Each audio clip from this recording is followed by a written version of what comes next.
Radhe Radhe.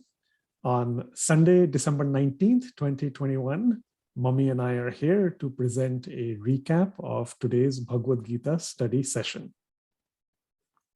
Radhe Radhe, everybody.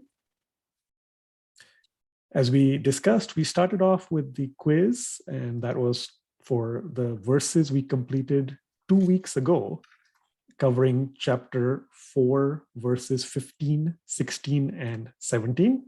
So here's the usual cover slide. And after the quiz questions, we got into 3 verses today. A very, very important, pivotal one, chapter 4, verse 18, the action loop of action in inaction and inaction in action. The latter one is easier for us to probably relate to and now understand, because that is really Karma Yoga or Buddhi Yoga. And in one of the verses we saw today, the story from the Purans, where Swamiji describes 2 examples or illustrations of inaction in action. So the story of, say, Durvas, Sri Krishna, the gopis in Vrindavan, you're welcome to take a look at that and see how those are illustrations of inaction in action. That is in fact mentioned as Swamiji's conclusion for chapter 4, verse 19, continuing from chapter 4, verse 18. Chapter 4, verse 18, nonetheless, the action in inaction part, one example that we gave was really the concept of meditation. How often it is difficult for us to keep our minds focused on that present moment and on, let's say, God that we are contemplating upon. The mind gets pulled in different directions.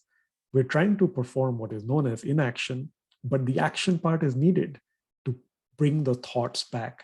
And as Mummy said, being centered or focused, and eventually, of course, seeking and attaining that divine bliss that each of us as tiny souls, tiny fragments of God, tends to look for. So that's in essence, chapter 4, verse 18 and chapter 4, verse 19. Chapter 4, verse 19 was really the feed for fire. So we have a fire of divine knowledge, and the feed, the noun form feed that you want to provide it, are the, or is the karmic reactions of the work we typically do. So when we are liberated from the karmic reactions of our work, it is when we are working as karma yogis, following the concepts of Buddhi Yoga that started out in chapter 2 in the second half, all of chapter 3 and onwards as well. Mummy, do you have a Sanskrit word you might want to share with us? Yes. Today's Sanskrit word I've chosen tyaktva. Tyaktva means having given up. Having given up, tyaktva comes from like tyag. So we have to give up the desire for fruits of our actions. That is what we are learning here, that we be centered in ourselves and we understand that it's God who is doing everything. We are not doing anything, and we be totally centered in ourselves, whereby we are totally leaving it to God, and we continue to do our action and not worry about the fruits of our action. We learn to spiritualize our actions. That is the essence of these verses. Now, tyaktva, those who attended the Bhagavad Gita summit, maybe they would have heard from at least 2 speakers, what I remember. They told us that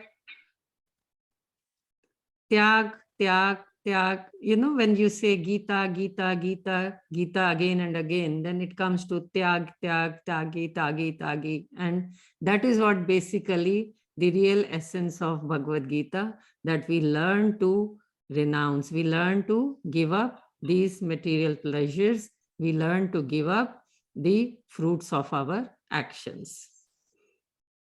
I love that comment, Mummy, about spiritualizing our activities. And then in fact, to build on to the word you said, tyaktva, the example you gave of the recent Bhagavad Gita summit, something that really stays, orally and from an audio context in our ears and minds. Gita, Gita, Gita, Tagi, Tagi, Tagi. So something for all of us to take away from that. I like that. So that really is, in essence, then the key word Sanskrit for chapter 4, the verses we covered. For, in fact, English, I would suggest that we take away the word oblation. So that was in the commentary here for chapter 4, verse 19, anything that we offer. This is in the case of to the sacred fire, but in the larger context, from the Bhagavad Gita, any offering made to the Lord. These are known as oblations. They have a reference from the church. They're used in all kinds of spiritual spheres, and our offerings are oblations. So that really should be the essence, I think, of the 3 verses we covered. The chapter 4, verse 20 slogan, to help you remember, is judging books. So remember, we do not wish to judge a book by its cover. Therefore, with God and with saints, we don't judge based on their external activities. We need to understand what their state of mind and true transcendental intentions are. So that is the essence of the verses we covered today. To sum up, maybe from an implementation or a practice standpoint, Mummy, is there anything that comes to mind as an example of inaction in action? Yes, so that is what we all did today. On this special day of 19th December, we all together wished Swamiji a very happy birthday from the core of our heart. Absolutely. Thank you for reminding us about that. And yes, wonderful birthday wishes to our dear Swamiji. And as Mummy said, an example of inaction in action. The action, the activity being wishing Swamiji, the inaction aspect being for a very, very divine purpose, for the love of Guru and God. With that, thank you, everybody. Radhe Radhe. Radhe Radhe.